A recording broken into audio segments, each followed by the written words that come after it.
This is the Horse Radio Network. This is episode 625 of Horse Tip Daily. A different horse tip, a different equine topic, a different equestrian expert every day. Horse Tip Daily brings the world of equine knowledge to you, one day at a time. Today's tip is brought to you by EquestrianCollections.com.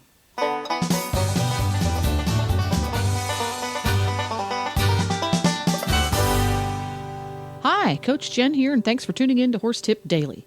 Today's tip is from Megan Ayrault. Megan is one of the leading authorities on animal massage in the country. She wrote the book Horse Lover's Guide to Massage, as well as The Dog Lover's Guide to Massage. Megan is a licensed massage practitioner for animals and people, and a professional educator with a master's teaching degree from Seattle University. Prior to her current bodywork career, Megan worked in schools with horses and enjoyed teaching therapeutic riding for children and adults with disabilities. The therapy horses, as well as her own animals, were her original motivation for learning massage. Today's tip from Megan: whether to do dressage before or after exercise. But before we get to today's tip, let's hear a little bit from EquestrianCollections.com.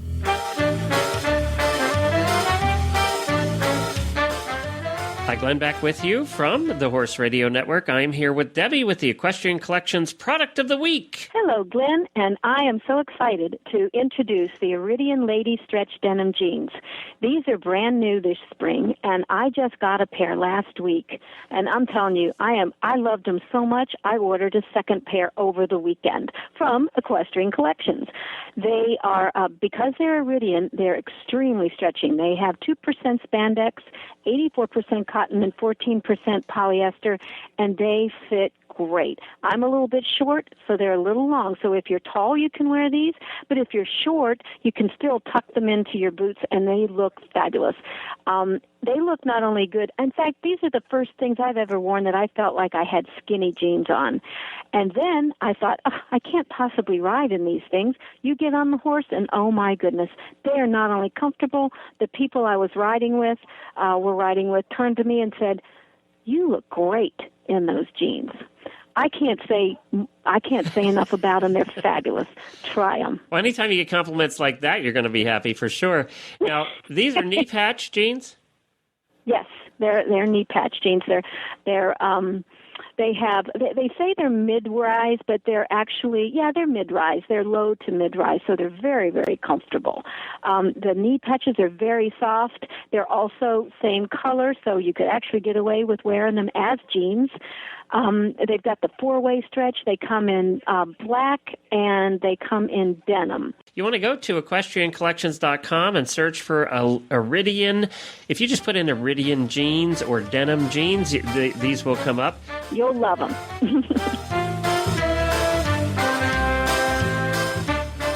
And now let's enjoy today's tip. Well, it's about time for us to hear from Megan, the massage gal, again. Thanks for stopping by. What have you got for us? Okay, well, a real common question I have when people call for an appointment for a professional massage with their horse is whether or not they should ride before or after the massage. Oh, good question. Yeah, and it's a good question. And there's actually a number of advantages to both of them. Of course, ideally, when I tell people, well, you do both. You massage, and then you ride, and then you massage again. And again, yeah. But, particularly if your horse is not used to massage. And so in my case, if I'm going to see a client for the first time, I do pretty much always prefer to go ahead and have them ride first, because there's a number of advantages to massaging after, again, especially if the horse isn't used to it, because, if the horse is antsy because they haven't had their exercise yet that day, depending on their living situation, they might be pretty hyped up.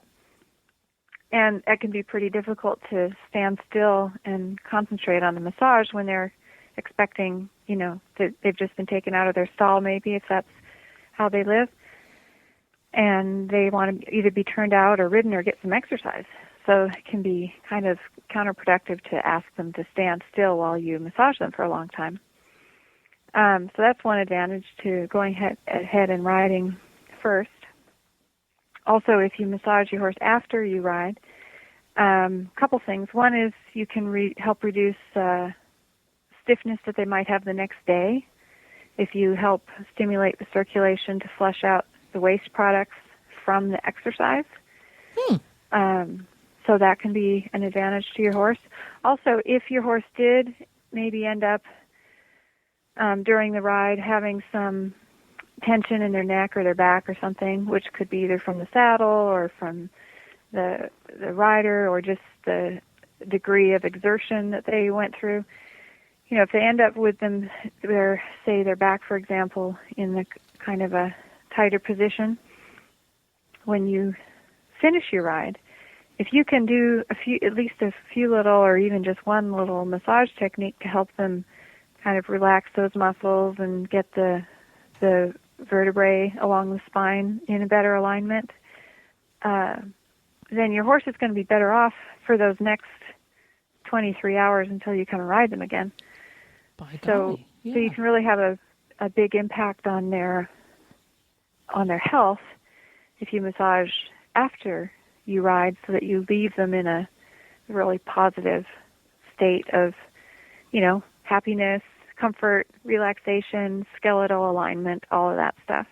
So that's very interesting, because I'm sure most of us associate massage with something that would occur before exercise to loosen things up. But that's an excellent point, that after the horse works, to leave those muscles in their healthiest state and help to move waste products out of those muscles, giving them a post-exercise massage can be extremely beneficial. Yeah. And as you mentioned, though, of course, it can be beneficial before. So what I often tell people, well, if you massage them before you ride, it'll help you ride more, and which can mean helping your horse, but it'll be able to help you ride. It might allow you to either spend less time warming your horse up, or maybe you spend the same amount of time anyway, but your horse will be more thoroughly warmed up, by the end of the warm-up period.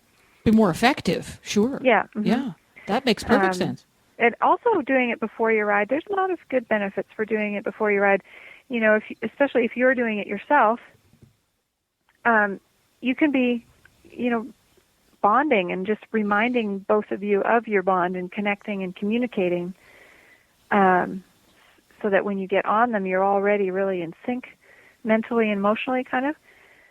Yeah. And kind of feeling connected. And then also, of course, you can, if you massage before, you might find out, oh, wow, his hamstrings are really sore today. And maybe you remember, oh, yeah, we did that really long trail ride yesterday. And then it can adjust maybe your expectations of what you're going to work on that day, or ask your horse to do, or give you more understanding if he objects to something under saddle. Yeah, well, sure. It's going to give you a better idea, a better feel for how your horse is really feeling, because you've really put your hands on there and gotten to know his, the muscle tone on different parts of his body and the like. So there's advantages to both before and after exercise. Mm-hmm. Yeah. How about that? And then, as you mentioned, stimulating the circulation and preparing the muscles for the work can have very helpful effects, and maybe, might reduce the risk of injury. And not only does it stimulate circulation to the muscle, which is important, but it also can help the horse. As your hands are working over your horse's body, it can kind of reinforce the connection between their brain and their body as they feel each part moving. So it can actually kind of help stimulate some of their proprioception and coordination. So that can also help reduce injury risk, or even just improve, again, coordination and sort of, athleticism, basically, just that grace, Well, yeah, and yes, especially for a horse that's horses that on their second careers trying to figure out how to use their bodies very differently. Those types of techniques, trying to get them to go, oh wow, I forgot I had a pinky toe, kind of things can really be useful for that. And it's good for the person too, because it helps you think about how the horse is making those connections. Great stuff, Megan. one more thing too, actually, I'd thought of, if you do massage for a horse after exercise, I would say, probably for most of us, a ride doesn't necessarily mean extreme athletic exertion for the horse. There's, stressful impacts may be in more subtle ways, maybe for the joints and such, especially if we're not perfect riders, which none of us are.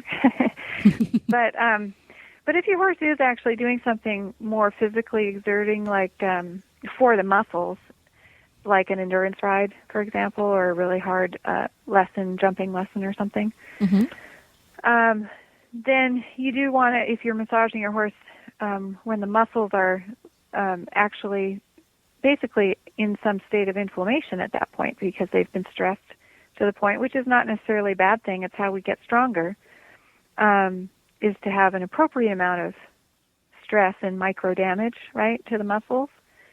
And that's why we might feel sore afterwards and even for a day or two afterwards. But if it's done appropriately, that's part of getting more fit and stronger. But you just want to keep in mind that if your horse is in that kind of a state, and plus they may be a bit dehydrated, so you want to make sure they get rehydrated, because if they're dehydrated and you're trying to massage, you're not necessarily helping them actually. But if so anyway, you just want to, again, make sure they have a chance to rehydrate and keep your massage techniques on the more gentle side, whether that's gentler pressures in massaging or being more conservative and gentle with a little bit of stretching afterwards. You want to, again, just kind of go easy on those muscles if the muscles are really fatigued. Great stuff. I'm going to put all those little bits and pieces. I'm going to make a whole lot of Post-it notes, put them all over my calendar for when I go out to the barn tomorrow. Thanks again, Megan. Now remind our listeners where they can find you. Yeah, and I hope they do find me, actually, because that's another project of mine I hope to get done this year, is to make a short class for techniques to do before and after you ride. And there you go. That's great. Everybody write to Megan and tell her she should do that.